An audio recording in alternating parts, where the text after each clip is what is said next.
guys, and welcome to Skyrim Mod Reviews. This week I have for you another player home, and, well, the reason for that is because I like player homes. I feel like they're a great way to show off creativity without being too complicated. So, this week I have for you Dragonsmount. So because I show you guys lots of player homes, I like to mix things up a bit, and I like to find new ideas. So, this is a fairly new idea. It's not terribly complicated on the inside and whatnot, but I like the idea. If you have ever seen Dragonsreach, most of you have. In fact, everybody probably has. And you know, that's always a cool little throne room and everything. You're like, you know what? Or at least I was like, you know what? I'm the fucking Dragonborn. I saved this town. I should get myself a Dragonsreach. Well, that's exactly what Dragonsmount is. And it's right over there. In that general direction. I'll see you when I get there. Alrighty guys, so I have finally arrived. It was a little bit farther away than I remembered it being, but that's okay. So here is Dragonsmount. Now, it is very close to Dragonsreach, but there are a few things different that makes it kind of unique and special. If you want to know where it is on the map, I will open it up right now.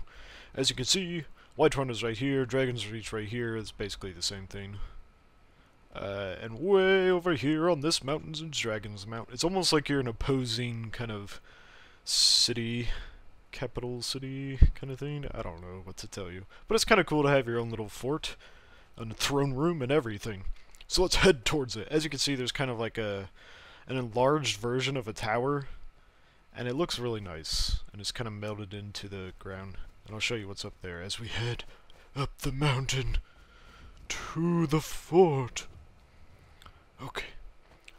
As we continue up the ledge, you can see there's kind of like a little arched bridge here. And you have to come all the way around here to get up there. But first, a nice little touch, which I think is nice, unless this was already here, but I don't feel like it was. There's a nice little spot to mine some ore. So if you need to mine some ore, you can. So anyway, we walk up our little bridge path, and we're like, oh, so pretty. Well, that's not so pretty. That's where we keep our trash. So on these walls are ballistas, or dwarven ballistas. I don't know the exact name, but they look like ballistas, except they shoot 3 at a time.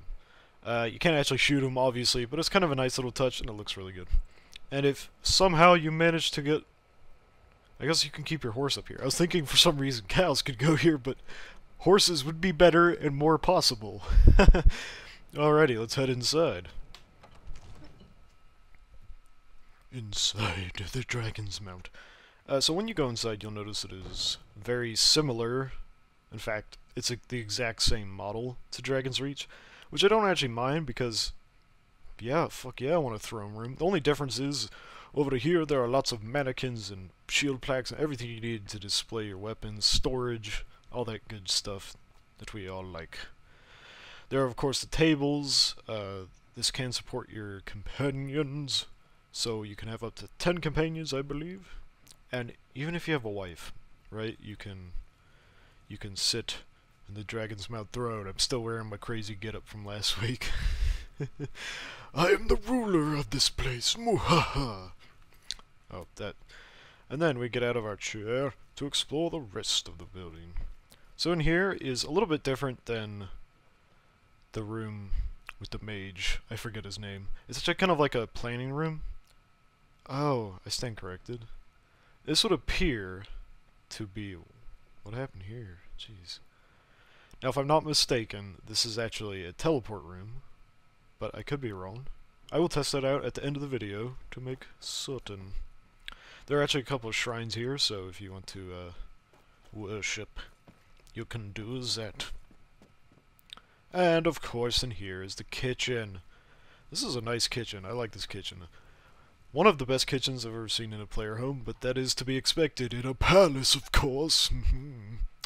Oh, hit my ledge. Super jump can be not very helpful sometimes. Over here we have kind of like a nice little wine pouring area, which is a nice little touch. I just recognized that. Seating area. More weapon racks. And upstairs we'll find some more amenities. So there's this weird kind of green glow. It's kind of funny looking, but I like it. It has a ton of the different shrines, even to Nocturnal. Training dummies for all your training needs. And of course, there's the Enchanter and the alchemy lab. And I like the full versions like this instead of the table versions because they just look better. Also, a couple strong boxes if you want to keep your money or whatever in. That is up to you. So I believe on either side you will find 5 beds. 4 beds? 4 beds. So it can have 8 companions, unless I'm missing some beds. And yeah, that's just where they sleep. It shouldn't take too long to find them like some of the more complicated houses, which is kind of awesome. And as we head upstairs, apparently there's more upstairs. I didn't know that. So we have another dining area, jeez. And 3 more doors. I can't count today, apparently. Alright, here you go. Here are 4 more beds, jeez. So actually you can have more companions. That leads outside, so let's go in here, which I suspect, yes indeed, it is the master bedroom. Not too complicated, but it's nice having it. And it looks really good. Okay, and it can be yours instead of that dirty Jarl Balgruff. Okay. Outside we go. What is that? It's a weird looking dwarven sphere. Brightness does weird things to dwarven spheres. Just thought I'd just add that. Yeah. This is interesting, you know, y'all. Alright, so this is actually one of the things that attracted me the most about this mod. Weirdly enough, you know, besides Dragonsreach. There's just a nice little seating area out here, and then there's this bitchin' ass fountain. Because who doesn't want a dragon spitting water as a fountain? That's kind of awesome. So that looks really nice. Nice little balcony with an amazing view. Jesus. So pretty. Oh my, what's down there? It looks like water. I'll have to check that out. Oh, look, a dragon burial site and a river. So yeah, the view is pretty impeccable. Look at that, the sun's going down behind the mountains. If I couldn't sell this mod any better, it'd have to be this shot, I guess. I mean, kind of amazing. Anyway, to the teleport room. So if it turns out I'm wrong, this is going to be very awkward. Ooh, so many decisions. Where do we go? Let's go to Fort Duns. Map. Oh, okay, okay. It's not a teleport room. Kind of makes more sense, actually. Yeah, I kind of like that better. If there'd been portals, then that would have been great, but this actually makes sense. Basically, it's almost like a teleport room, in the sense that you look at the map, click on it, and it updates your map. So now you can teleport to all these places. Not from this room, obviously, because you're inside. But as you can see, it's kind of updated my map a bit, so you can see where these places are. Kind of a neat little aspect. Anyway, guys, that is Dragonsmount. One more cinematic shot to finish off the episode, I think. I may have lied about my last cinematic shot. So anyway, in the upstairs area, there's actually another outside area that I completely forgot about like an idiot. It is, of course, the room where you can smelt and make armor and shit. All that needing stuff. Tanning rack.